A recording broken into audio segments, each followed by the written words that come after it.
This is Kamera Points in the Bible, day number 83, Judges chapter 16 through chapter 18. Just a few points. I'm going to try not to be so long.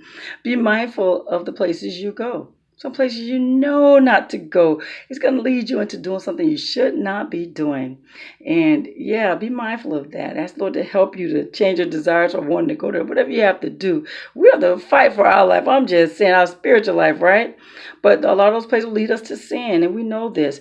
Be careful, okay? And sometimes, again, we know better, but we still do this. So be careful, you know? Don't sacrifice, this is another point, don't sacrifice your relationship with God for those, don't sacrifice your relationship, period, for nothing and no one, okay? And understand that sin separates us from God. That's another point. Sin separates us from God. And, one of the things I usually ask, where do you think Samson got his strength from? His hair, right? Yeah, that's a good question, right? Something to think about. Where does this strength really come from? And guys, there is consequences for sin. There's consequences to our sin. So remember, people seem to do whatever they feel is right. Our feelings, our emotions can be so deceptive. So be careful, guys. Be careful.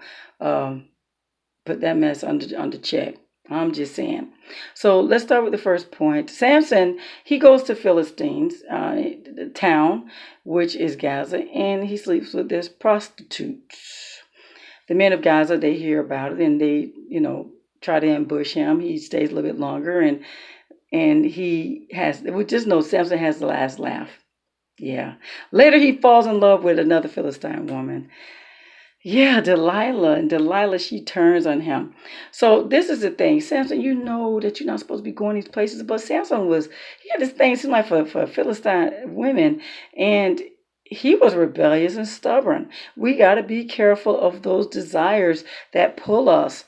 If they don't line up with God, we need to ask God to help us and make a conscious effort to stop and fall in line, because he falls in love with Delilah. She turns on him.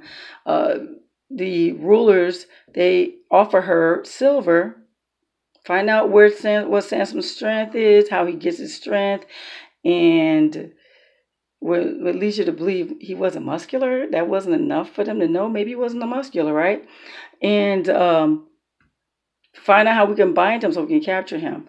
So after a couple of times of pestering him, he finally tells her where see what sin does. It blinds us. He walked right into sin. One of the biggest things that blinds us is this thing we call love. We tend to feel like it's okay to have sex outside of marriage. And you ever notice how with your friends you could tell them all about their boyfriends, but you can't really pull away or see your own man? Yeah, sex kind of clouds that. So yeah, we get caught up in this thing because we want to please our guy, just like you want to please his girl and tell her, right? Yeah, sin blinds us. And yeah, he tells her that his hair has never been cut. And remember, God had told his parents don't ever cut his hair. So once he did that, he totally made her his God over God, because he chose to please her over God.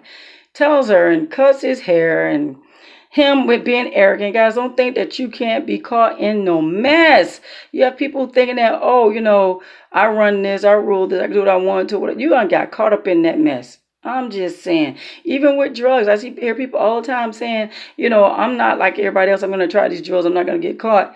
How in the world did we get this epidemic where we get people, why we have so many people on drugs, right? Because we think that we can do it. We got that arrogance thing that we can get away with it, right? We try and think we're not going to get caught. Seriously? All this education, everybody should know not to do drugs. Shouldn't even have a problem with drugs right about now. But people feel like they're not that person. They get in this relationship, I'm not that person. And so, yeah, he tells her his strength, cuts off his hair. Now they have caught him. First of all, he think he can just get up and go. Samson, the Philistines are here, whatever, gonna upon you. Thinking he could just get up and just walk away. Don't we wish we could just get up and walk away from something we done got, some mess we done got ourselves into, don't we now? So anyway, no, Samson, didn't work out that like you thought it would, dude. Yeah, so they gouge out his eyes, and his hair begins to grow. So it shows that over time he's in prison, and they use him for slavery, and they gouge out his eyes. And lo and behold, fast forward, he's at a festival they're having. They're praising their God because they have Samson. Their God delivered Samson in their hands. Not the fact that Samson was rebellious and did what he wanted to do and got caught up in his sin, which led him to the consequences of his sin.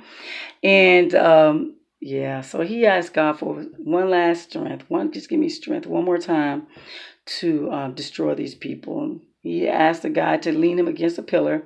He calls out to God to give him that strength, and he presses against the pillars where they crumbled. The building collapsed, and over 3,000 Philistines did die, including Samson. He died too.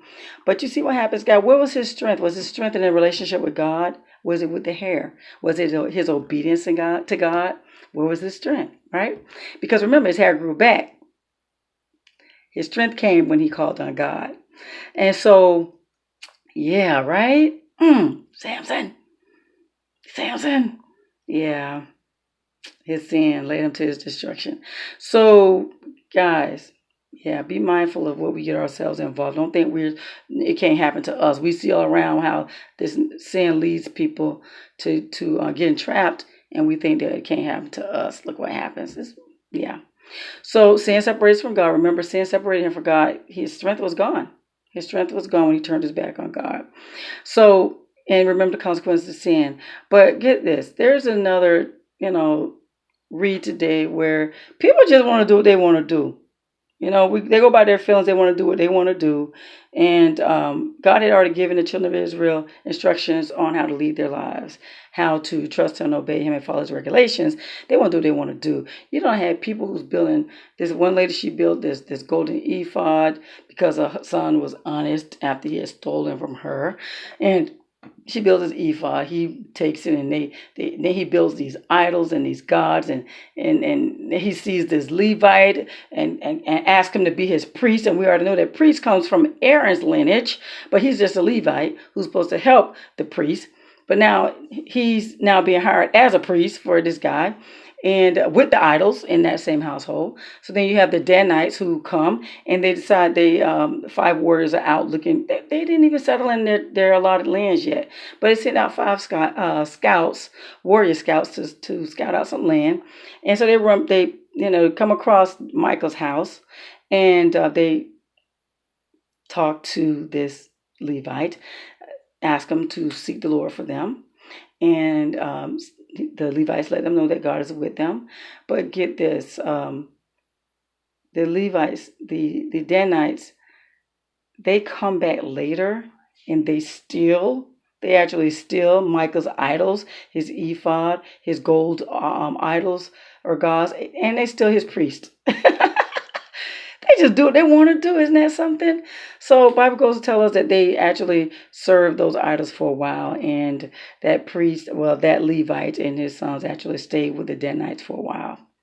So guys, people just do what they want to do. Guys, be careful. We do want to do what we want to do, and we have a lenient God. His only thing is have no other God before me.